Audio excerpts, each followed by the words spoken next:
Hey, what's going on, guys? Dan here with Two Dudes. So today I would like to talk about profit margins and why they're so important. Selling on Amazon has absolutely changed our lives. You want to know something? We're going to help you guys get there too. All these people are talking about wanting to sell you a lifestyle. We're here to sell you a life. So there's a lot of schemes of selling on these various e-commerce platforms. You know, you got your Shopifys, you got your eBays, you got your Etsy's, and of course, obviously the one that we love the most, and it is clearly the best, Amazon, profit margins. Well, what is it? And why is it so important? So there's a lot of, like I said, there's a lot of different methods to sell. You have, retail arbitrage, wholesaling, thrifting. There's different ways to sell on Amazon. Private label dropshipping, the one that we talk about the most. That's our true and one and only love.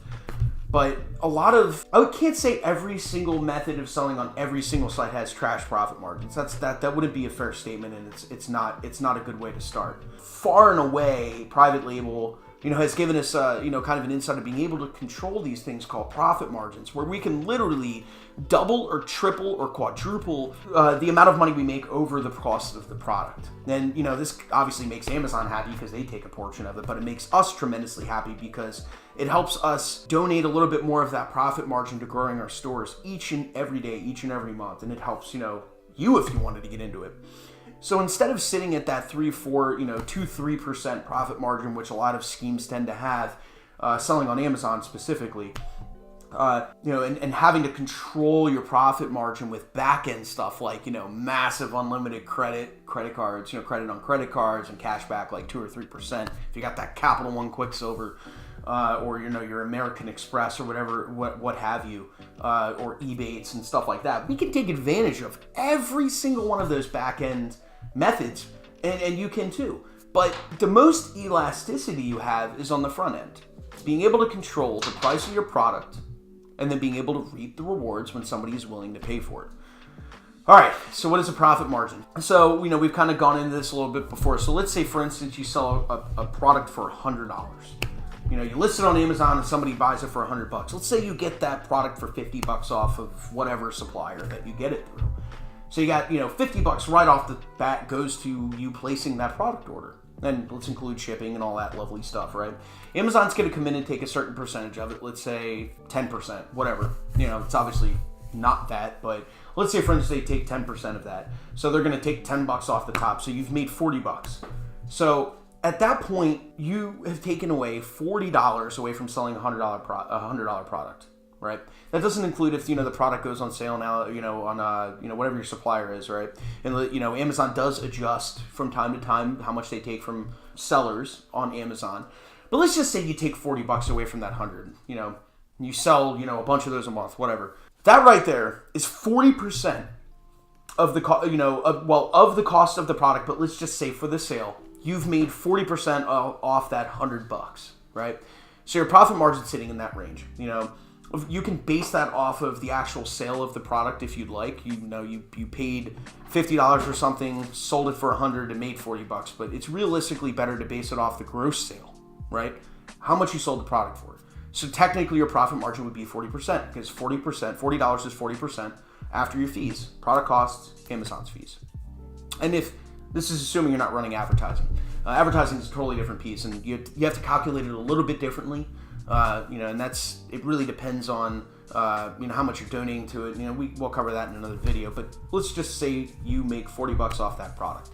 Your profit margin is a realistic 40%. That's net profit, not true profit. So you would have to then divide that $40 up between reinvesting into the business. We always talk about the third rule. You want to take, it's a little bit different with businesses than it is with personal income. They have the, different rules of how to divide up personal income. We go off a different method to divide up our profit. Depending on what your structure is, we would then, take a portion of it, like 33%, and, for future investments into other products if we're looking at FBA. Maybe a third of that will go back into the business itself to, reinvest in that same product. and then a third of it's ours, stuff for us to keep. Now, of course, that's not a hard line to find, right? That could change. Let's say, for instance, you're greedy and you don't want to reinvest in the business, or you're a stable, you're not flatline, but you're rotating between maybe 5 and 10% growth. You're contracting and expanding maybe between 5%, and you no longer need to keep reinvesting so much money into keeping the business afloat. That could go from, the amount of money you take from that $40 can go from what you would think is like maybe, $13, and it can go all the way up to like 20, 25, 30. It could be the entire 40. It really depends on what you as a business owner decides to do with it. But that profit margin is extremely important, because when you look at it, you've made a 40% profit margin on the front end. It doesn't include the amount of money you've made, 3% on Ebates or 4% or whatever it is, wherever you're getting your, whoever your supplier, if they're offering that, you can make 4% off the $50 you place for that order. Then you have a cashback credit card that you use to place that order. It's another 2 or 3%. There's so many different things that, kind of go towards affecting your true profit, or your net profit and your true profit. It's really important to understand those distinctions, because a lot of people think that, these people throw out these flashy numbers that they're making making $200,000, $300,000, $400,000, $500,000 a month selling these items. And it's like, okay, yeah, you're not making that. Like, your store is doing that much business, but you're not grossing $200,000, $300,000, $400,000 a month.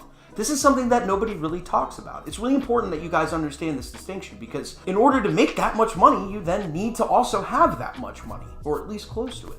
Depending on what you're getting, what your profit margin is depends on how quick and how fast you grow, how much of your own money you need to invest in the business to get bigger. It's really important that you guys understand that distinction, because, and that's one thing that we try to, be extremely true and honest about. It's like, yeah, if you're making $10,000, if you're selling, your gross sales are like $10,000 a month, and your profit margin is 40 to 50%, is a lot better than making $200,000 a month and your profit margin is 2 or 3%. You have to think about that, because if you're growing at a rate, that you're exceeding that profit margin constantly, and you're very, very thin at 2 or 3%, you're having to donate more and more and more of your own money. Whereas if you're operating at a 30, 40, 50, 60% profit margin, which is extremely realistic with private label dropshipping, that is your buffer zone. That is where you can take that money, if you needed to, and keep reinvesting it into the business to help it grow. It's less money out of your pocket, and the customer is none the wiser. Not saying that they're stupid, not saying that they're idiots, but I'm saying that just for the sake of convenience of shopping on the biggest e-commerce platform, they're willing to spend more money. They're thinking they're buying it from Amazon, and they are. They're buying it on Amazon, but they're not buying it from Amazon. You're a third-party seller. You need to really think with your noggin. That profit margin is going to come into play on how quick you can grow as a store, especially if you have limited finances. If you're not coming in with 10, 15, 20, 30, 100 grand, it could be extremely difficult to succeed in other fashions of selling on these various platforms. And that's what we try to be realistic with you guys about. You need to understand that profit margin is not just about how much money you can take home. It's about how quick you can grow your business. And the quicker you grow your business, the more money you can eventually make and take from Amazon, from whatever platform you're on. So yeah, just, at the end of the day, it's easy to get caught up in numbers. We did. We were a victim to this. We were at our financial crossroads many years ago. And Rico talks about his what he went through all the time. I've stated it a bunch of times myself of what I've been through, especially when I was in college. And we've all been down those paths of believing that, because somebody sold $200,000 that they're taking $200,000, and it's just not right. You need to understand that that's not the way it works.